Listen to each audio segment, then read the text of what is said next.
Hello students. तो आज की इस वीडियो में हम लेकर आए हैं 2024 में पूछे गए प्रश्न। ठीक है, तो ये फाइनल एग्जाम में पूछा गया प्रश्न है। तो देखिए, ये है आपका प्रश्न पेपर 2024 में जो पूछा गया था। ठीक है, तो देख लीजिए 2024 में पूछा गया मैथ का पेपर है। ठीक है, तो आज की इस वीडियो में हम लोग इसके लघुत्तरीय प्रश्नों को हल करेंगे। ठीक है, आज की इस वीडियो में हम लोग लघुत्तरीय प्रश्नों को हल करेंगे। ठीक, तो सारे क्वेश्चन को हल नहीं करेंगे, इसका हम बना देंगे पार्ट बाय पार्ट करके। तो इस वीडियो में हम लोग 2 ही प्रश्नों को हल करेंगे। ठीक है, और इस पूरे प्रश्नों का हल देखने के लिए आपको चैनल को सब्सक्राइब करना होगा, क्योंकि ये एक ही वीडियो में सभी क्वेश्चन का सोल्व कर पाना संभव नहीं है।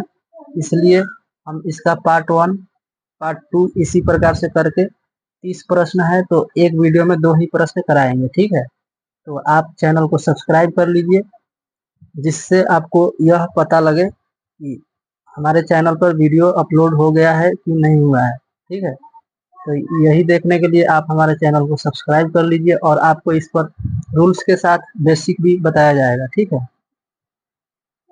बिल्कुल बेसिक से आपको सिखाया जाएगा इस चैनल पर। ठीक है, तो चलिए अब हम इनके प्रश्नों पर बात कर लेते हैं। देखिए, ये है, यहाँ पर पूछा गया है दीर्घोत्तरीय प्रश्न। ठीक है, तो इस पर भी हम लोग बात करेंगे, लेकिन सबसे पहले हम लोग इसके लघुत्तरीय प्रश्नों को हल करने के बाद। ठीक, तो देखिए, सबसे पहले प्रश्न 1 पढ़ लेते हैं। ठीक है, तो दिया है, भूमि पर एक बिंदु जो कि टावर के पाद से 30 मीटर की दूरी पर है, से टावर के शीर्ष का उन्नयन कोण 30 डिग्री है, तो टावर की ऊंचाई ज्ञात करें। तो सबसे पहले चलिए हम लोग एक टावर बना लेते हैं। तो टावर कहाँ रहता है? भूमि पर रहता है टावर। तो चलिए सबसे पहले हम एक टावर बना लेते हैं। ठीक है,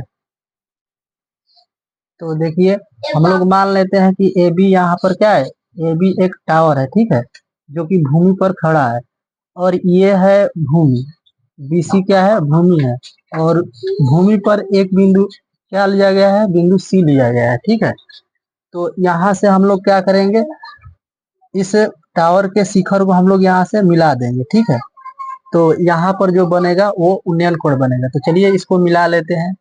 देखिए, यहाँ पर यह भूमि है, ये टावर है। टावर का पाद बिंदु होता है, जो सबसे निचला बिंदु होता है उसी को पाद बिंदु कहा जाता है। यहाँ से मान लीजिए इस बिंदु की दूरी है 30 मीटर। क्या है? 30 मीटर। बोला गया है प्रश्न में कि टावर के पाद से बिंदु की दूरी जो है 30 मीटर है। ठीक है, और बोला गया है कि टावर के शीर्ष का उन्नयन कोण 30 डिग्री है। शीर्ष ये है, यहाँ से उन्नयन कोण जो बनता है वो नीचे बनता है, और ऊपर बनता है शिखर पर अवनमन कोण। ठीक है, तो यहाँ पर कितना बनेगा, 30 डिग्री। तो इस प्रकार से यह एक समकोण त्रिभुज बन गया। तो जिससे हम लोग क्या करेंगे, इस टावर की ऊंचाई ज्ञात कर लेंगे। तो सबसे पहले हम लोग यहाँ लिखते हैं हल, और हल लिखने के बाद एक फिगर बनाते हैं। ठीक है, इस प्रकार के प्रश्नों में क्या करते हैं, सबसे पहले एक फिगर भी बनाते हैं, और उसके बाद माना कि लिखना होता है। क्या करना है, माना कि लिखना पड़ेगा। ठीक है, क्योंकि आपने क्या किया है, यहाँ पे अज्यूम किया है, मान लिया है कि ए बी क्या है, एक टावर है। तो इसी प्रकार से हम लिख लेते हैं कुछ। तो देखिए, माना कि ए बी एक टावर है जिसकी ऊंचाई h मीटर है। तो ये ए बी एक टावर है, इसकी ऊंचाई हमने क्या मान लिया, h मीटर मान लिया। तो यही ज्ञात करना है कि h यानी ऊंचाई कितनी है, टावर की ऊंचाई कितनी है। ठीक है, तो देखिए, इस 30 डिग्री के लिए ये वाली भुजा जो है BC आधार हो जाती है, और 30 डिग्री के सामने वाली भुजा जो है वो लंब हो जाती है। तो इस प्रकार से 30 डिग्री के सामने वाली भुजा लंब हो गई, और ये हो गई आधार। तो लंब और आधार में कौन सा त्रिकोणमितीय अनुपात लगता है, तो tan थीटा लगता है। tan थीटा बराबर होता है लंब बटा आधार। ठीक है, यहाँ पर लिखेंगे समकोण त्रिभुज। क्या लिखेंगे, समकोण त्रिभुज ए बी सी में। ठीक है, समकोण त्रिभुज ए बी सी में लिखेंगे हम लोग tan थीटा बराबर, tan थीटा बराबर ए बी बटे में BC। देखिए थीटा के जगह पर क्या दिया है, 30 डिग्री दिया है, यानी कि tan 30 डिग्री बराबर AB कितना है, H रखना है AB, और BC कितना है, 30 दिया है, ठीक है 30। तो यहाँ से tan 30 डिग्री का वैल्यू सभी लोग जानते हैं कि 1/√3 होता है।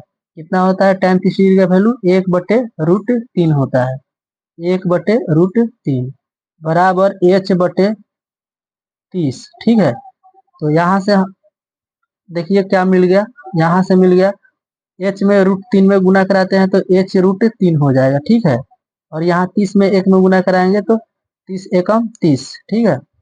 अब देखिए हम लोगों को ज्ञात करना है H का वैल्यू, ठीक है। H मतलब ऊंचाई निकालना है, तो यहाँ से H बराबर हो जाएगा 30, और ये √3 इधर गुणा में है तो इधर आएगा तो भागा में हो जाएगा, ठीक है, यानी बटे में आ जाएगा, तो √3। तो यहाँ से यही आंसर नहीं हुआ।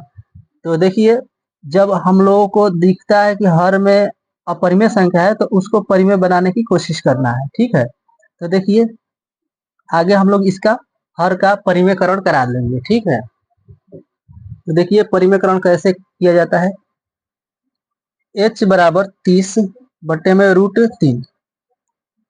जो संख्या रूट में रहती है उसी को अंश और हर में लिखकर गुणा करा दिया जाता है। क्या किया जाता है, जो संख्या रूट में रहती है नीचे यानी हर में, उसी को अंश और हर में गुणा करा दिया जाता है, ठीक है। और ये हो जाता है, इस प्रकार से परिमेयकरण हो जाता है, ठीक है। तो देखिए 30 में √3 में अब गुणा होगा तो कितना हो जाएगा, 30√3 होगा। अब बटे में 3 में गुणा कराएंगे तो 9, यानी 3 में से 1 निकलेगा, ठीक है। जब रूट के अंदर दो संख्याएं एक जैसी हो तो एक को निकाल लिया जाता है, यानी कि रूट में से क्या निकलेगा, 3 निकलेगा। इस प्रकार से 3 से 3 दहिया 30। H इक्वल टू क्या बच गया, देखिए H इक्वल टू बच गया 10√3 मीटर। तो हम लोग कह सकते हैं कि इस टावर की ऊंचाई कितनी है, 10√3 मीटर है। तो यहाँ पर लिखना है, अतः क्या लिखना है, अतः टावर की ऊंचाई बराबर 10√3 मीटर है। आंसर हो गया यही वाला, ठीक है। पहले आप लोग इस प्रश्न का स्क्रीनशॉट ले लीजिए, ठीक है। उसके बाद आप लोग इसका सॉल्यूशन का स्क्रीनशॉट ले लीजिएगा, ठीक है। तो आप लोग इसके सॉल्यूशन का स्क्रीनशॉट भी ले लीजिए।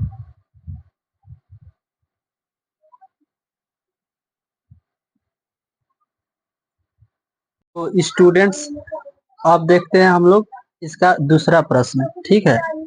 तो देखिए बोला गया है 10.5 सेंटीमीटर त्रिज्या के वृत्त के त्रिज्या खंड का क्षेत्रफल 69 सेंटीमीटर स्क्वायर है, तो त्रिज्या खंड का केंद्रीय कोण ज्ञात कीजिए। सबसे पहले हम एक क्या करते हैं, वृत्त बना लेते हैं, ठीक है, फिर समझाते हैं आपको। तो देखिए हमने एक वृत्त बना लिया है, और इसमें क्या करना है कि 10.5 सेंटीमीटर त्रिज्या के वृत्त के त्रिज्या खंड का क्षेत्रफल ज्ञात कीजिए। त्रिज्या खंड का क्षेत्रफल इतना दिया है, तो त्रिज्या खंड का केंद्रीय कोण ज्ञात करना है। तो चलिए एक त्रिज्या खंड बना लेते हैं। तो जैसा कि त्रिज्या खंड जानते हैं आप लोग कि त्रिज्या किसे कहते हैं, केंद्र और परिधि तक के दूरी को क्या कहते हैं, त्रिज्या कहते हैं, ठीक है। तो इस प्रकार से ये हो गया त्रिज्या खंड। तो यहाँ पर कोण बनता है ना, ये कोण बनता है, इसी को क्या बोला गया, केंद्रीय कोण, ठीक है। यानी कि उस केंद्रीय कोण को ज्ञात करना है जिस त्रिज्या खंड का त्रिज्या है इतना और क्षेत्रफल है इतना, ठीक है। तो देखिए त्रिज्या कितना सेंटीमीटर दिया है, 10.5 सेंटीमीटर है त्रिज्या, और क्षेत्रफल कितना दिया है, 69.3 सेंटीमीटर स्क्वायर है, ठीक है। तो देखिए सबसे पहले हम लोग लिखेंगे हल, और उसके बाद क्या लिख लेंगे, त्रिज्या कितना दिया है लिख लेंगे हम लोग। यहाँ पर त्रिज्या जो है 10.5 सेंटीमीटर दिया है, और इसका क्षेत्रफल भी दिया है और केंद्र का कोण ज्ञात करना है। क्या ज्ञात करना है?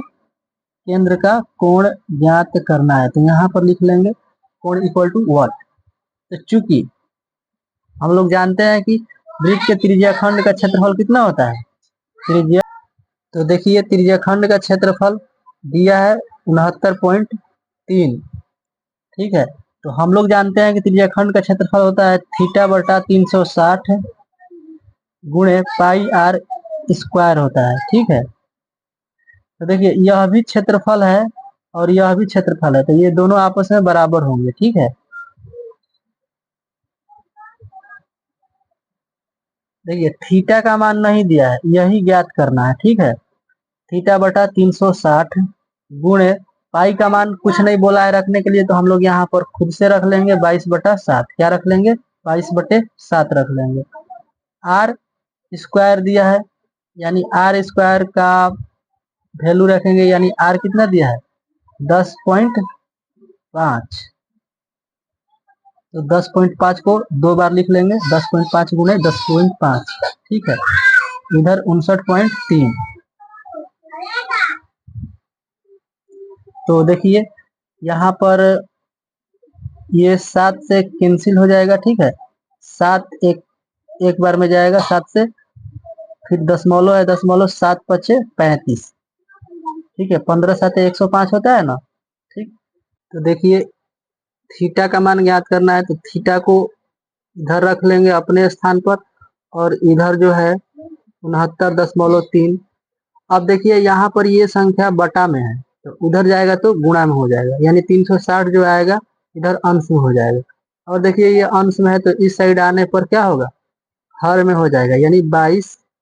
और ये भी हर में हो जाएगा 1.5, ये भी हो जाएगा हर में। ठीक है, 10.5।